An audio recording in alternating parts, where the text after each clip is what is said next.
Kilka miesięcy temu zrobiliśmy materiał o EVE Online z perspektywy szefów kosmicznych korporacji. Dzisiaj ugryziemy grę z nieco innej perspektywy deweloperów. I żeby znaleźć ich w jednym miejscu, wioząca słodkie dary delegacja TV Gry udała się na Islandię. Tam na organizowanym przez studio CCP fanfeście udało nam się porozmawiać z 5 osobami. Oto one: Kamil Wojtas. I'm the lead community manager for EVE Online at CCP.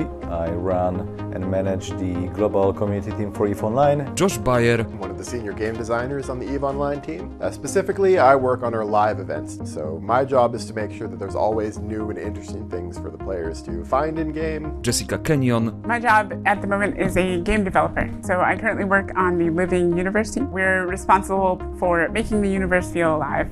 Personally, I work on game balance, game systems and mechanics. Daniel Romantowski. I specialize in systems design, so I create game systems and that players interact with. And currently I'm part of the team that's specialized in new player experience. I work on progression with a focus on new players' experience especially. Oraz Kevin Millard. I'm the design director at CCP for EVE Online specifically. Design director is a position that looks over and moderates and informs all the other designers in the company. I help make decisions about the direction of things and so on and so forth. Zapraszam więc Was na kolejną podróż do uniwersum EVE, tym razem od kuchni.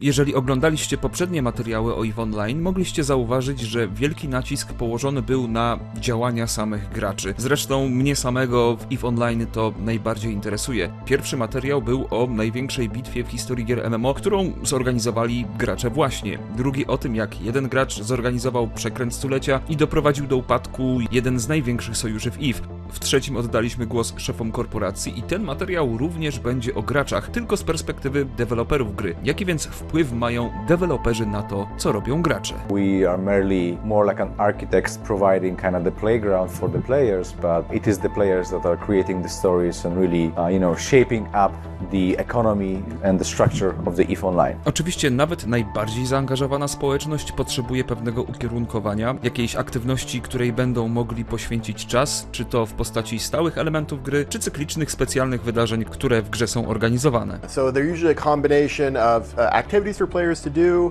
some free gifts for players to collect, and ways for players to participate in the storyline of the world. Okej, dobrze, ale co z ekonomią gry? W poprzednim materiale padło zdanie, że CCP ma bardzo duży wpływ na ekonomię EVE. Ma to sens, ponieważ każda, nawet niewielka łatka, która w jakiś sposób grzebie w ekonomii, np. w wartościach surowców czy prędkości ich zbierania, może wywołać lawinę dalekosiężnych skutków. Z drugiej strony bardzo dużo mówi się o tym, że to właśnie gracze kształtują ekonomię gry swoimi działaniami. Ogromna większość handlu toczy się właśnie między graczami. Jedni zbierają surowce, które wystawiają na rynkach, inni tworzą statki na przykład i też je sprzedają, a jeszcze inni to wszystko kupują po to, by samemu napędzać swoje portfele. Jak wygląda to z perspektywy dewelopera? W jaki sposób studio wpływa na ekonomię gry? Obviously, as a company, we have influence over the economy, but we try to think really carefully before we use it. The players have a lot of control over our economy, and we like that. We still control like the faucets and sinks. So a faucet is when money enters the system, and a sink is when money leaves the system. We control the faucets pretty much 100%.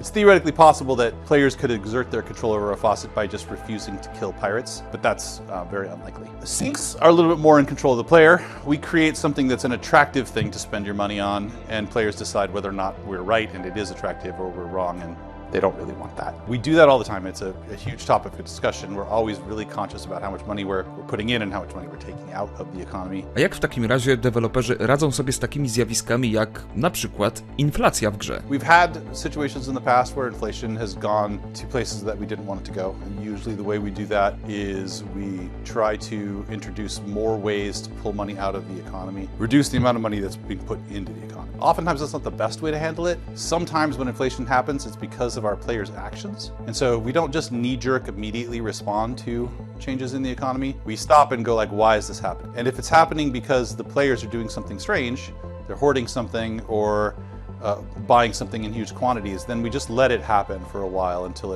it'll naturally work itself out. We only really step in when we think it's like a big problem to the overall economy or when it's like something unintended. IF to gra, w której gracze gromadzą się w korporacje oraz sojusze, a te sojusze wchodzą w sojusze z innymi sojuszami, ale częściej dzieje się tak, że po prostu do siebie strzelają. I kiedy nadciąga coś wielkiego, jakaś wojna na przykład, w jaki sposób deweloperzy mogą to przewidzieć? Na pewno mają do tego jakieś odpowiednie narzędzia czy dane. Yes, I do have the tools to do that, but I don't really need them. EVE Online, when you're talking about players doing things like this, usually it's like a pretty big. So it's usually through the community that we find out things are happening. We can find out through data analytics, but that's rarer. Trudno jednak powiedzieć, że inne gry MMO nie mają zaangażowanej społeczności, że gracze nie mają wpływu na to, jak wygląda gra oraz na ekonomię produkcji. World of Warcraft, Star Wars Old Republic oraz masa innych tytułów posiada graczy, którzy łączą się w grupy, gildie, kółka dyskusyjne oraz kółka wzajemnej adoracji, jednak IF idzie krok dalej. Dosyć daleki krok, którym jest CSM, Council of Stellar Management, co na język polski możemy przetłumaczyć jako Rada Zarządzania Gwiezdnego. Czym jest CSM? W skrócie, jest to organ doradczy składający się z demokratycznie wybranych przedstawicieli graczy i z tym właśnie organem CCP się konsultuje.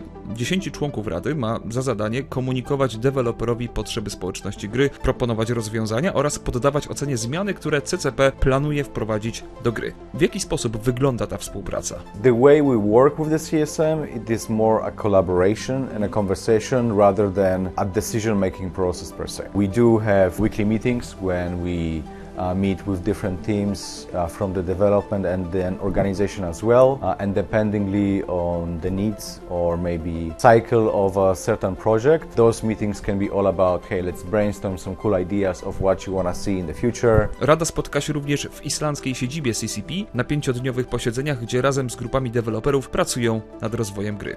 Członkowie CSM adresują problemy, które są zgłaszane przez graczy, czyli przez tych, którzy ich wybrali. CSMs are perceived more like subject matter experts. They are among the most passionate community members that we have and players that have been in the game for 10-15 years. Prócz tego jednak studio CCP, tak jak inni twórcy gier MMO, zbiera informacje na temat problemów gry, czy też jakieś sugestie zmian z innych źródeł, takich jak fora gry czy Reddit. Wiadomo jednak, że potrzebne są odpowiednie filtry, które będą przesiewać informacje naprawdę przydatne od tych, które nie do końca takie są. I kind of have the attitude that all feedback is good feedback in some form. Every feedback gives you information. Sometimes that information is really shallow, such as a very angry post telling you, I am unhappy. And once it's really full of rage, you kind of don't read any further. It's just, we understand that there is unhappiness. And then you start to dig into the other posts that are a little bit more, the posts that really give examples and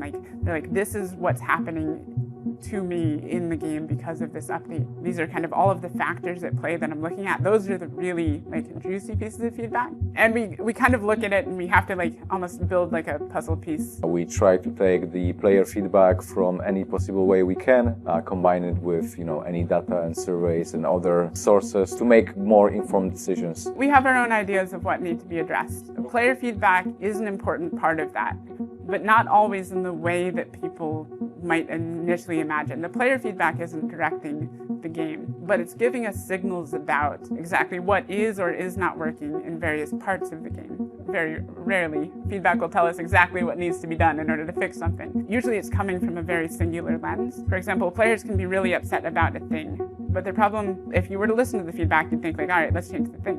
But that's not always the thing that needs to change. Sometimes it's how that thing relates to the rest of the ecosystem and the general mechanics of player interaction that involve that thing. And so the problems can be a little bit more nebulous and hard to solve. And so what we do is we keep this all in mind, but we also build a really good picture internally of exactly what we think, what are our goals for the game. Studio ma również metody na to, żeby takie informacje, taki feedback od graczy wyciągnąć. We have a player research team at CCP, so we have people working full time on getting this information from the players, what kind of problems they have, and we also have weird software and hardware that helps out with that. So for example, we have special room at the office where we bring people, ask them to play the game, and we analyze their eye tracking, what they are looking at, what elements take their attention. And the other thing is us themselves, the devs. We play the game. Many of us play the game still. I myself play for 17 years now and I continue playing. Jednym z największych problemów EVE Online jest oczywiście jej próg wejścia. Nawet dzisiaj, po latach usprawnień, jest on tak wysoki, że bardzo duża część graczy po prostu się od niej odbija, choć i tak ten próg wejścia jest o wiele niższy niż ten, z którym gracze mieli do czynienia przez pierwsze lata istnienia gry. Dzisiaj nowi gracze, choć ciągle muszą mierzyć się z ogromnym skomplikowaniem gry, mają mimo wszystko więcej środków, z których mogą czerpać wiedzę. I jednym z takich źródeł jest EVE Academy. Co było powodem powstania tej inicjatywy? There's an understanding in the company that EVE had fairly large drop-off rate. The game is very difficult to get into, and part of this was because players were kind of bouncing off of it. They would get into the game and they'd be like, this is too dense for me to start comprehending, and then they would leave. What the company wanted to do is kind of soften that initial impression, and so that player can go into the game and just immediately start doing the things that they saw in that video and have, a little bit of initial success, which helps to bolster them for continuing on in the game. It is difficult. We are very aware that EVE is a difficult game, mainly because it's so old. So we have a lot more people that are more casual and might not be that invested into researching how to play a game. EVE still retains some of those elements from the early days, and those create the most difficulties for new players. Publishing was like, we want to do our part to help new players too. Let's just make resources for them. Let's make this thing, and this idea of EVE Academy formed out of that. For are we as publishing going to help to address new players just as game design might? Z jakimi mechanikami, aspektami lub systemami EVE Online gracze mieli największe problemy? The skills system, as an example, we've seen that players had trouble understanding how it works and why they should train skills, like what are the benefits of training skills and what does it even mean to train a skill, things like that. So players were getting confused about that, and we addressed it back in September with the release of RNPE, the new player experience that is narrative driven. On the other hand, what we've seen is that players who join player corporations, as soon as they join player corporations, they retain much better. So we also aim to expose players to other players, so they play together, and that's the main thing that keeps them playing afterwards. The main direction is simplifying the choice, and it doesn't mean reducing the number of options overall. It means instead of asking the player, for example, to choose one of 500 skills to train today, we compile few lists of skills that let you choose who you want to be. I want to be an industrialist or explorer. COVID-19 miał bez wątpienia duży wpływ na nasze życie, w tym na społeczności gier sieciowych. Gry MMO zawsze były tymi produkcjami, które zrzeszają osoby na całym świecie. Ludzie łączą się w grupy osób, które po prostu się lubią i pracują na wspólny cel. Jak wyglądało to w przypadku EVE? Jak pandemia wpłynęła na społeczność gry? We definitely saw that people have been spending more time in the game. I feel it was now not only about creating entertainment, it was more about, hey, people are using EVE Online to actually find some disconnect from the situation and the pandemic, and you're being stuck at home, you have nobody to talk to, they are just your corpmates, and that was it. Bez względu na to, jak dużą swobodę ma społeczność gry oraz jak duży wpływ na samą grę, twórcy muszą w jakiś sposób ją animować, stymulować. Od tego są właśnie grupy deweloperów, które odpowiedzialne są m.in. za wydarzenia organizowane w grze. We're a very small team on the live events group. There's actually only 4 of us at the moment, and we are tasked with kind of rapidly iterating, putting out events on a very regular basis and learning from the previous events and updating them based on the feedback we get from players. We know quite a ways ahead of time what the basic schedule of our events are going to be. The details of exactly what that event would reflect, what types of activities would be available for players to engage with in the game.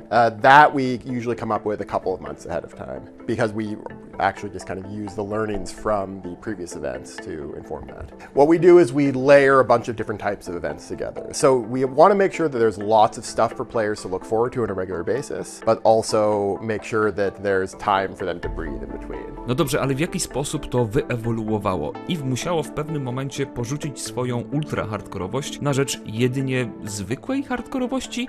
Nowych graczy w jakiś sposób trzeba było zatrzymać przy grze, a starym dać kolejne powody do grania. Wydarzenia miały być właśnie jednym ze sposobów na stymulowanie aktywności graczy oraz przyciągnięcie ich zainteresowania. I think it's something that probably the first ones that you could call in-game events in their kind of the same similar form to what we have right now would have been in 2013, something like that.